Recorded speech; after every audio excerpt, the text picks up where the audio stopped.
आपको अपनी जिंदगी में जब कभी भी छोटी से छोटी या बड़ी से बड़ी कोई भी परेशानी आ जाए तो भगवत गीता के यह 30 उपदेश उस वक्त पर आपको बहुत काम आएंगे। यह पवित्र विचार आपके लिए समझना और उसे अपने जीवन में अनुकरण करना बहुत ही आवश्यक है।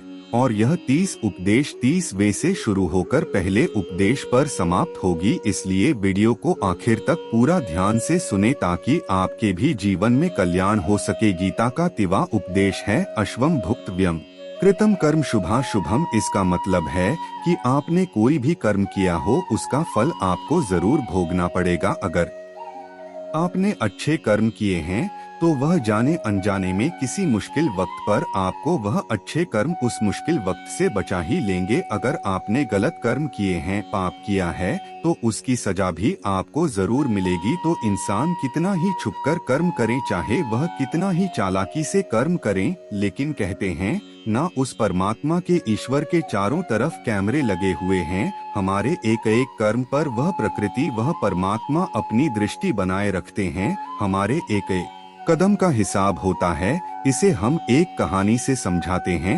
एक गांव में दो मित्र रहते थे। उन दोनों ने विचार किया, इस गांव में हम धन नहीं कमा पा रहे हैं। वह दोनों धन कमाने के लिए शहर चले गए। कुछ वर्ष वहां रहकर उन्होंने काफी धन कमाया। फिर सोचा कि अब हम अपने घर वापस चलते हैं और हमने अच्छा खासा धन कमा लिया है। उस समय पर यातायात की इतनी सुविधाएं नहीं होती थी। वह अपने बैलों पर ही यात्रा कर रहे थे। चलते चलते मार्ग में रात हो गए तो उन्होंने विचार किया कि आज रात हम यहीं विश्राम करते। एक मित्र ने कहा कि मैं यहाँ पर रहकर धन की रक्षा करता हूँ, तुम बाजार जाकर भोजन की व्यवस्था कर लो। जब वह मित्र बाजार गया तो उसके मन में पाप आ गया। उसने सोचा कि इतना पैसा हमने कमा लिया है, अगर मैं इसको यही जंगल में मार दूं तो सारा पैसा मेरा हो जाएगा, नहीं तो मुझे इसका आधा धन इसको देना पड़ेगा। मन में यह खोट आने पर उसने अपने मित्र के खाने में जहर मिला दिया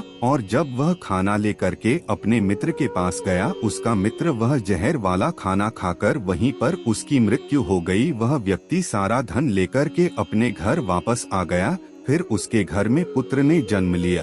जब उसका बेटा पैदा हुआ तो वह बहुत ही बीमार रहता था। उसने अपने जीवन में जो कुछ भी धन कमाया था उसका वह सारा धन अपने बेटे के इलाज में ही खत्म हो गया। बेटा बड़ा होता गया और इसका धन नष्ट होता गया। जब उसका बेटा थोड़ा और बड़ा हो गया तो उसके पिता ने पूछा कि बेटा तू इतना बीमार क्यों रहता है, तू ठीक क्यों नहीं होता? मैंने अपनी जिंदगी का सब कुछ तुझ पर लगा दिया है, फिर भी तेरी तबीयत ठीक नहीं रहती। तो उसके बेटे ने बोला, कौन सा बेटा और कौन सा पिता? मैं तो तेरा वही मित्र हूँ जिसको तूने जंगल में जहर देकर मार दिया था। मैंने अपना वही हिसाब पूरा करने के लिए तेरे पुत्र के रूप में तेरे ही घर में आया हूँ। अब मेरा तेरा हिसाब बराबर। अब मेरा जीवन यही समाप्त होता है। तो गीता का उपदेश हमें यही सिखाता है, कोई अपने आप को कितना भी चालबाज समझता हो, होशियार समझता हो, लेकिन अगर उसने गलत कर्म किया है, चाहे आज नहीं तो कल उसे उसका फल भोगना ही पड़ता है। कोई भी व्यक्ति अपने किए हुए कर्म से बिना उसको भोगे कभी छूट नहीं सकता। गीता का 29वां उपदेश है कि आपके सारे दुखों का कारण किसी को अपना मानना है। आप कभी गौर करना, आपकी जिंदगी के सारे दुख, सारी तकलीफें, सारी चिंताएं वहीं से आते हैं जहां आपका अपमान होता है कि यह मेरा है, यह मेरा अपना है। यहीं से आपकी जिंदगी में दुख का आना शुरू हो जाता है। इसे एक छोटी सी कहानी से समझते हैं। एक व्यक्ति के पास एक बहुत बड़ा महल था। उसने जिंदगी भर की सारी संपत्ति लगाकर उस महल को बनाया था। आसपास के शहरों के कई लोग उसके महल को देखने आते थे। कई बड़े बड़े सेठ उसके महल को खरीदने की कोशिश करते थे, इसलिए वह महल उसका अहंकार हो गया। उसके जीने की वजह था उसका उस महल से बहुत लगाव था। एक दिन उसके महल में आग लग गई और वह कहीं बाजार गया हुआ था। जब वह घर लौटकर आया तो उसने देखा कि उसका महल तो आग में जल रहा है। अपने घर को आग में जलता हुआ देखकर उसे इतना दुख हुआ। उसने कहा, अगर यह महल नहीं रहेगा तो मैं भी जिंदा नहीं रहूंगा। अगर मेरा महल ही जलकर राख हो जाएगा तो मैं जीकर क्या करूंगा। वह भी उसी आग में छलांग लगाने की कोशिश करने लगा तो किसी दूसरे व्यक्ति ने उसे रोक लिया और कहा कि भाई, यह जो तुम्हारा महल है, इस महल को तुम्हारे कल बेटे ने किसी और को बेच आया है। जब उसे पता चला कि यह महल अब मेरा नहीं किसी और का हो चुका है तो उसकी सारी चिंता खत्म हो गई। जैसे और लोग उस जलते हुए महल को देखकर तमाशा देख रहे थे, वैसे यह भी खड़ा हो गया। इतने ही देर में उसका बेटा आया। वह अपने बेटे को देखकर बहुत खुश हुआ, उसे आशीर्वाद देने लगा कि तेरे जैसा बेटा तो बहुत भाग्य वाले माता पिता को मिलता है। तुमने तो मेरी जिंदगी बचा ही ली। आज इस घर में आग लग रही थी और तूने कल ही इसका सौदा कर दिया। वह अपने पिताजी से कहने लगा कि पिताजी, इस महल के सौदे के लिए बात तो करने गया था पर सौदा कभी पक्का हुआ ही नहीं है। जब उसके पिता ने यह सुना कि अभी इस महल का सौदा हुआ ही नहीं है तो वह दोबारा से फूट फूट कर रोने लगा और अपनी छाती पीटने लगा। महल वही है, इंसान वही है, लेकिन जब महल मेरा है तब वह दुख भी देता है, खुशी भी देता है, लेकिन जब वह मेरा नहीं है, उससे मेरा कोई रिश्ता नहीं है, तो सारे दुख हो खत्म हो जाते हैं। ऐसे ही जिंदगी में जब किसी जगह किसी इंसान को, किसी रिश्ते को, किसी काम को हम अपना मान लेते हैं, मेरा मान लेते हैं, वह वहीं से सारे दुखों की शुरुआत होती है, वहीं से हर तकलीफ की शुरुआत होती है। तो श्रीमद् भगवत गीता का यह 29वां उपदेश यही कहता है कि आप जैसे ही किसी को अपनी जिंदगी जीने की वजह मान लेते हो, इसके बिना तो मैं जी ही नहीं सकता, तो फिर वह चीज, वह इंसान, वह काम आपको बहुत दुख देता है। दोस्तों, इससे पहले कि हम 28वें उपदेश पर जाएं, आपसे विनती है कि अगर आप इस वीडियो से कुछ भी सीख रहे हैं तो इस वीडियो को एक लाइक कर दीजिए और इस चैनल को सब्सक्राइब कर लीजिए। तो फिर चलिए आगे बढ़ते हैं। गीता का 28वां उपदेश है कि आज मैं ज्यो हल की चिंता करना छोड़ दो। जो भी व्यक्ति अपनी बीते हुए कल या अपने आने वाले कल में खोया हुआ रहता है, वह जिंदगी में कभी खुश नहीं रह सकता। आपको जिंदगी में खुशी सिर्फ और सिर्फ तब मिल सकती है जब आप वर्तमान में जी सके, आज के आनंद को जी सके। बीते हुए कल और आने वाले कल का कोई वास्तविक अस्तित्व नहीं होता, वह सिर्फ आपकी बुद्धि और आपके विचारों में होता है। उसे सिर्फ आप अपने मन के अंदर और बुद्धि के अंदर जीते हैं। उसकी कोई वास्तविकता इतनी नहीं होती, उसे सिर्फ आप अपने मन के अंदर और बुद्धि के अंदर जीते हैं। लेकिन जिससे आप वास्तविकता में जीते हैं, वह आपका आज होता है, वह आपका चल रहा पल होता है। अगर आप अपने मन और बुद्धि को अपने भूतकाल और भविष्य काल में अटका कर रखेंगे तो याद रखना, आप कभी खुश नहीं रह पाएंगे। और अगर जिंदगी में खुश रहना चाहते हैं तो आज में और इसी पल में जीना सीखे। गीता का 27वां उपदेश है कि जो आपके साथ अधर्म करे, पाप करे, गलत करे, उसे दंड जरूर देना चाहिए। अगर आप उसे सहते हैं तो वह आपके साथ और गलत करता रहेगा। अगर आप उसे सहते हैं तो उसके पाप में आप भी भागीदार हो जाएंगे। अर्जुन श्री कृष्ण से कहने लगे कि जिनसे मैं युद्ध करने जा रहा हूँ, यह सब मेरे भाई हैं, मेरे गुरुजन हैं। मैं इनके सामने कैसे हथियार उठाऊं, इनको कैसे मारूं? तो भगवान श्री कृष्ण ने अर्जुन से कहा कि जिन्हें तुम अपना मानते हो वह सभी अधर्मी है, वह पाप के पक्ष में खड़े हैं। और अगर तुम इनका वध नहीं करोगे, युद्ध नहीं करोगे, तो समाज में और भी पाप बढ़ जाएंगे। क्योंकि जब कोई ऐसे पापियों को नहीं रोकता है तो यह और भी ज्यादा पाप करते हैं। ऐसे ही जब आपके साथ कोई गलत करता है, आपको चोट पहुंचाता है, दुख पहुंचाता है, और वही आप चुपचाप रहते हो, तो उससे सामने वाले का मनोबल बढ़ जाता है। वह आपको कमजोर समझने लगता है और आपके साथ गलत करने का वह अपना हक समझने लगता है। लेकिन जब आप उसके गलत व्यवहार को, उसके अधर्म को रोक लेते हैं, उसका विरोध करते हैं, तब वह अपनी सीमा में रहना सीख जाता है। और यही कलयुग है। अगर इस जमाने में आपको खुश रहना है तो आपको अपनी रक्षा खुद ही करनी होगी। कोई आपके साथ गलत करे तो उसको कभी नहीं सहना चाहिए, बल्कि उसका सामना करना चाहिए।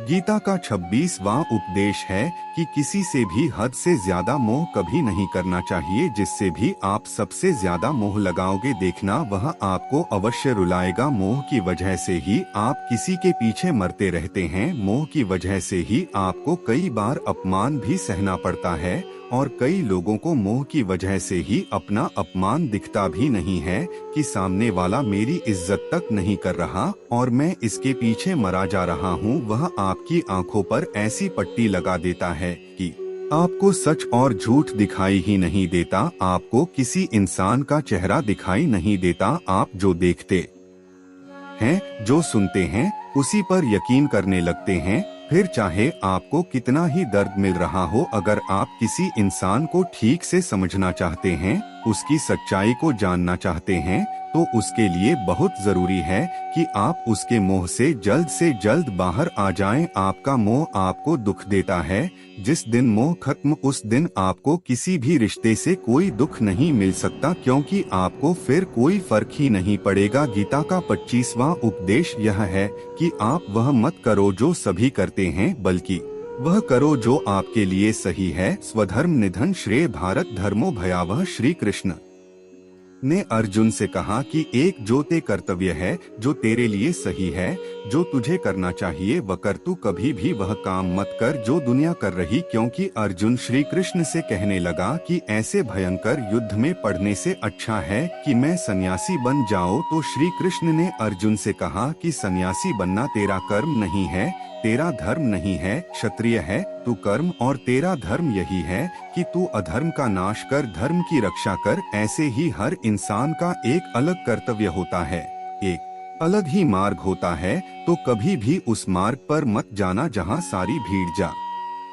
रही हो। कभी भी वह काम मत करो जो दुनिया करती है कि आजकल का यह ट्रेंड हो गया है, यह फैशन हो गया है, सब करते हैं इसीलिए हम भी कर रहे हैं। सारी भीड़ यही काम कर रही है इसलिए हम भी कर रहे हैं। अगर आप वह करोगे जो भीड़ कर रही है तो आप भी उसी भीड़ में कहीं खो जाओगे। लेकिन वही अगर आप वह करोगे जो आपके लिए सही है, जो आपकी प्रतिभा है, तो दुनिया की सारी भीड़ में भी आप सबसे अलग नजर आओगे। गीता का 24वां उपदेश है कि जिंदगी में धोखा अपने ही देते हैं, क्योंकि उनको आपकी कमजोरियों का पता होता है। बाहर वाला आपको धोखा नहीं दे सकता, क्योंकि उसको आपके बारे में पता ही नहीं है कि आपको चोट कहाँ पहुँचा है। लेकिन जो आपका अपना है, आपका खास है, उसे बहुत गहराइयों से पता होता है कि इसकी कमजोरी क्या है, ऐसा क्या करें जिससे इसको दर्द पहुंचाया जा सके, जिससे इसको हम नीचा दिखा सकते हैं, इसको चोट पहुंचा सकते हैं। यह कलयुग है, इसमें बाहर वालों से नहीं, जो हमारे अपने हैं ना, उनसे ही सावधान रहना होता है। महाभारत का युद्ध दो अलग अलग राज्यों में नहीं हुआ था, बल्कि एक ही परिवार के भाइयों में हुआ था। सभी आपस में एक ही वंश के लोग थे। कितनी बार दुर्योधन ने जहर देकर भीम को मारना चाहा, ना जाने कितनी बार दुर्योधन ने पांडवों को जान से मारने की कोशिश की। वह उसका कोई पराया नहीं था, बल्कि उसका भाई था। सारी लड़ाइयाँ घर के अंदर ही होती हैं, बाहर कौन लड़ेगा हमसे, घर में ही सारे झगड़े होते हैं। तो आपको चोट सिर्फ वही लोग पहुंचा सकते हैं जो आपके अपने हैं। आपको धोखा सिर्फ वही लोग दे सकते हैं जो आपके अपने हैं। गीता का 23वां उपदेश है, जो इंसान अपनी रक्षा खुद नहीं कर सकता, उसकी रक्षा भगवान भी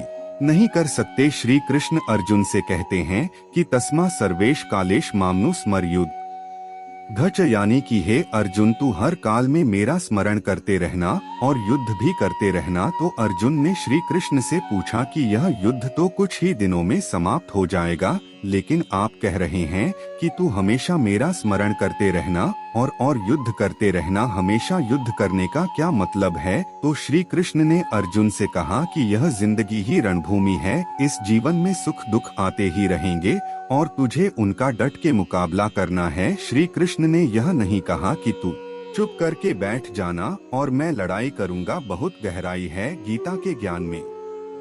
हमारे जीवन की डोर भी संभाल के ईश्वर बैठे हुए हैं, लेकिन युद्ध ही करना है। ईश्वर को याद करना है कि हे ईश्वर, मुझे शक्ति देना, मुझे समझ देना, मुझे बुद्धि देना, ताकि मैं अपनी जिंदगी की सारी लड़ाइयाँ जीत सकूं, मैं जिंदगी में सही मार्ग पर चल सकूं। लेकिन आपको अपनी लड़ाई खुद ही लड़नी पड़ती है। जो लोग यह कहते हैं कि हम कुछ नहीं करेंगे, सभी ईश्वर करेंगे, तो कहते हैं कि आलसी इंसान को देखकर तो भगवान भी घबरा जाता है, यह कुछ नहीं करेगा। भगवान ने बुद्धि दी है, समझ दी है, ईश्वर आपको प्रेरणा देते हैं, शक्ति देते हैं, लेकिन आपको अपनी रक्षा स्वयं ही करनी पड़ेगी। गीता का 22वां उपदेश है कि कोई भी ऐसी गंदी आदत खुद को मत लगने देना जो आपकी जिंदगी को बर्बाद कर दे। कहीं ना कहीं महाभारत का यह युद्ध एक जुआ की आदत की वजह से ही शुरू हुआ था। सारा खेल वहीं से शुरू हुआ था, एक ऐसी जुआ की लत जहां युधिष्ठिर ने अपने भाइयों को दांव पर लगा दिया, अपनी पत्नी को दांव पर लगा दिया, ऐसा जीतने का नशा की अपना सब कुछ गंवा दिया। ऐसे ही हम भी अपनी जिंदगी में जब कोई ऐसी गंदी आदत लगा देते हैं, चाहे वह कोई भी हो, चाहे वह नशे की हो, मोबाइल की हो, किसी इंसान की हो, कोई गलत काम करने की हो, कोई भी गलत आदत जो आपको बर्बाद कर सकती है, अगर आप उसको नहीं छोड़ेंगे तो आपका सब कुछ खत्म हो जाएगा। इससे पहले कि आपकी आदत आपको खत्म कर दे, आप अपनी गलत आदतों को खत्म कर दीजिए। गीता का 21वां उपदेश यह है कि आलसी इंसान कभी कुछ हासिल नहीं कर सकता। अधिकतर लोग सिर्फ योजनाएं ही बनाते रहते हैं कि मुझे बड़ा घर चाहिए, मुझे बड़ी गाड़ी चाहिए, मैं दुनिया घूमना चाहता हूँ, मुझे यह चाहिए, वह चाहिए। यह हर कोई सोच लेता है, लेकिन उस पर मेहनत करना, अपना कर्म करना वह नहीं करते, क्योंकि चाहना तो बहुत आसान है, लेकिन उसके लिए कर्म करते रहना वह बहुत मुश्किल है।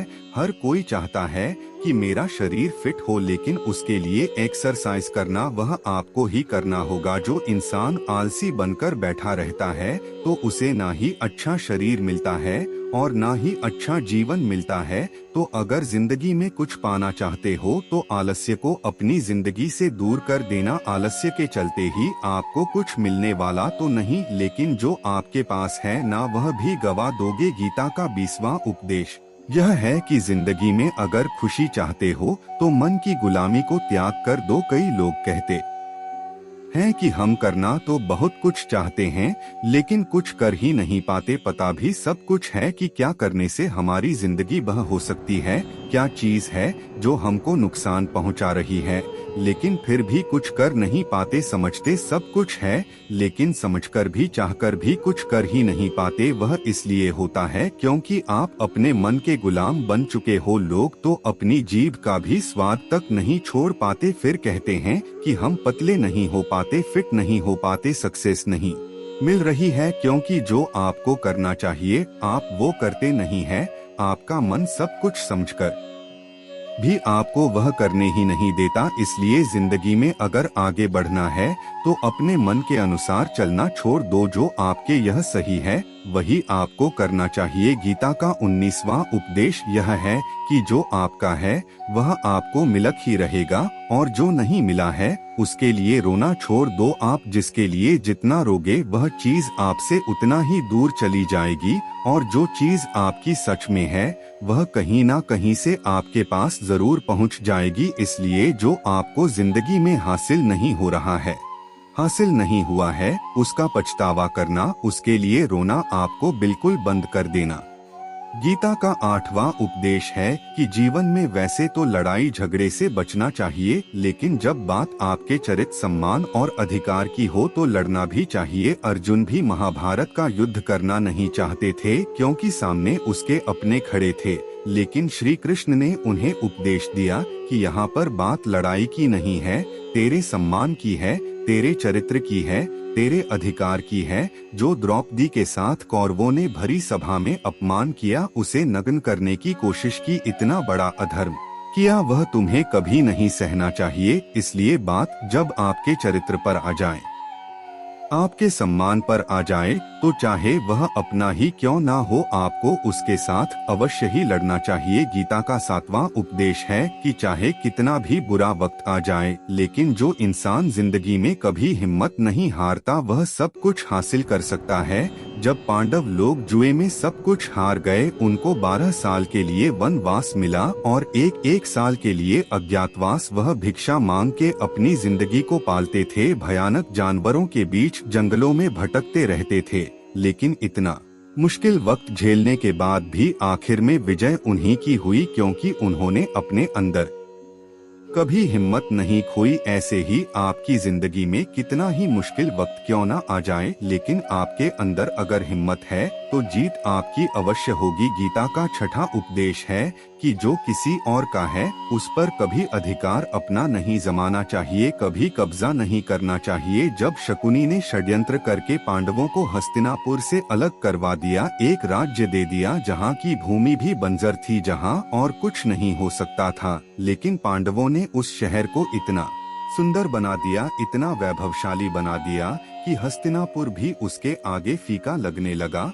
और उसके वैभव को और सुख को देखकर दुर्योधन अंदर ही अंदर जलता था, और इसलिए उसने कई षड्यंत्र करके उनका वह खांडव प्रस्थ भी उनसे छीन लिया। जो चीज उनकी नहीं थी उस पर भी कब्जा किया। तो उसका आखिर में परिणाम यही हुआ कि जो चीज उनके पास थी वह भी उसके पास नहीं रही, उसे गंवाना पड़ गया। इसीलिए जो आपका नहीं है कभी उस पर अधिकार नहीं जमाना चाहिए। 5वां उपदेश है कि वो इंसान जिंदगी में सफल माना जाएगा जो अंदर से हमेशा खुश रहता है। बाहर से तो सभी खुश दिखाई देते हैं, लेकिन अंदर से इंसान अशांति से भरा रहता है।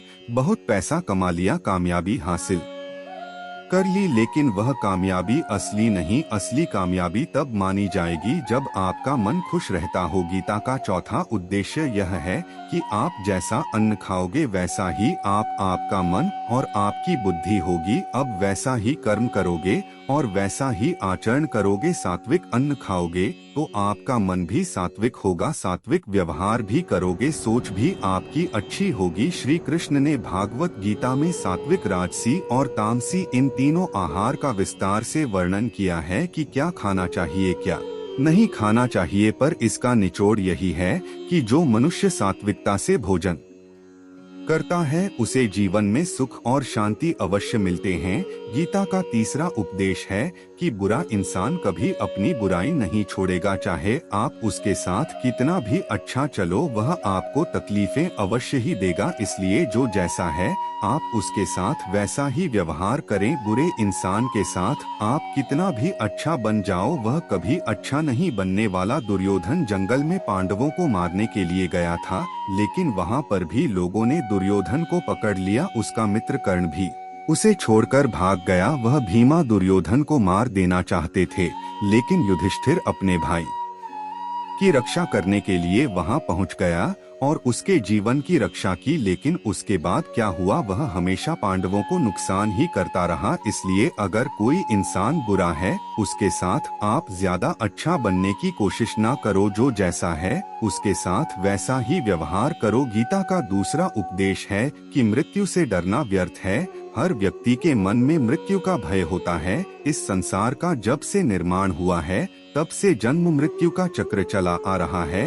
यह प्रकृति का नियम है। इस सत्य को स्वीकार करके भय मुक्त होकर आज में जीना चाहिए। किसी को भी आने वाले पल के बारे में कुछ नहीं पता होता, लेकिन इस संशय में भयभीत रहने से जीवन नहीं दिया जा सकता। गीता का पहला उपदेश है कि जो इंसान अपने कर्मों को समय पर खत्म नहीं करता, समय की कदर नहीं करता, उसकी जिंदगी का सारा समय व्यर्थ ही समाप्त हो जाता है, क्योंकि समय ही आपका जीवन है। अगर आप अपने समय को व्यर्थ में नष्ट करते रहेंगे और उसे गवाह देंगे तो आपको जीवन में कुछ भी हासिल नहीं होगा। अगर कुछ जिंदगी में पाना चाहते हैं तो समय की कदर अवश्य करना सीखो। जो भी व्यक्ति गीता के इन 30 उपदेशों को रोज सुनेगा समझेगा तो जिंदगी की कितनी भी मुश्किल से मुश्किल घड़ी क्यों ना आ जाए, उसे ऐसे मुश्किल वक्त में भी रास्ता अवश्य मिलेगा। दोस्तों, अगर आपने इस वीडियो से कुछ भी सीखा हो तो इस वीडियो को एक लाइक कर दीजिए और कमेंट में जय श्री राधे कृष्णा अवश्य लिखिए। और इस चैनल पर नए हैं तो चैनल को सब्सक्राइब करके नोटिफिकेशन बेल आइकन को ऑल पर सेलेक्ट कर लीजिए। धन्यवाद। जय श्री कृष्णा।